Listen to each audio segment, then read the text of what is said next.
Cara kedua, 88 strategi bisnis ala Rasulullah yang tidak pernah rugi. Cara pertama sudah saya ulas di video atas ya.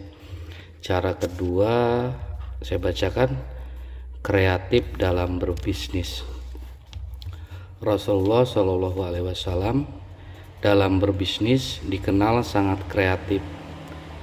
Rasulullah Shallallahu Alaihi Wasallam pernah memberikan teknis sales promotion yang jitu kepada seorang pedagang. Dalam suatu kesempatan, beliau mendapati seorang sedang menawarkan barang dagangannya. Dilihatnya ada yang janggal pada diri orang tersebut. Saat itu, beliau sedang lewat di depan seseorang yang sedang menawarkan baju dagangannya. Orang tersebut jangkung, sedang baju yang ditawarkannya pendek. Kemudian Rasulullah berkata, "Duduklah. Sesungguhnya kamu menawarkan dengan duduk itu lebih mudah mendatangkan rezeki." Jika kita perhatikan hadis di atas, sikap seorang penjual juga merupakan faktor yang harus diperhatikan bagi keberhasilan penjualan. Maksudnya, kita juga mesti kreatif di dalam berdagang. Jangan sampai kelihatan berantakan dan dikelola dengan asal-asalan. Rasulullah kreatif dalam memilih lahan untuk berbisnis. Beliau mengetahui bahwa tanah kota Mekah cukup keras dan tidak bisa mengharapkan bisnis di bidang pertanian. Karena itulah beliau ke bidang perdagangan. Setelah sebelumnya beliau pernah mengembala, dengan keberanian ini akhirnya beliau meraih kesuksesan besar setelah beberapa hari melewati ekspedisi perdagangan. Disinilah kreativitas beliau teruji.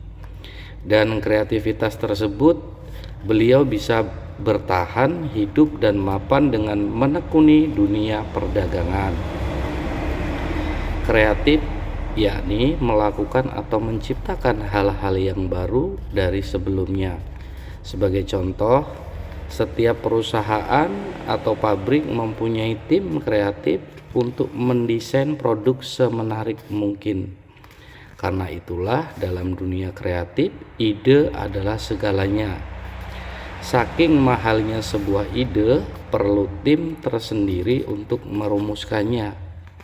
Maka muncullah nama tim kreatif dalam sebuah perusahaan atau organisasi. Dalam bisnis kita pun harus kreatif menciptakan ide supaya tidak sama dengan yang lain, meskipun produk kita sama. Misalnya, kalau kita lebih kreatif dalam menjual, tentu kita yang akan dilirik banyak pembeli. Sebab mungkin kita lebih menarik dalam menjualnya atau mengemasnya. Perlu diketahui ada dua aspek penting pada kreativitas, yakni proses dan manusia. Proses yang berorientasi tujuan yang didesain untuk mencapai solusi suatu permasalahan. Sedangkan manusia merupakan sumber daya yang menentukan solusi. Proses tetap sama, namun pendekatan yang digunakan dapat bervariasi. Antara satu wirausahawan dengan lainnya pastilah memiliki strategi yang berbeda-beda dalam membangun bisnisnya. Semakin kreatif orang tersebut menggunakan peluang yang ada, maka semakin baik pula hasil bisnis yang mereka jalankan. Cara kedua. Cara ketiga, tunggu video selanjutnya. Semangat!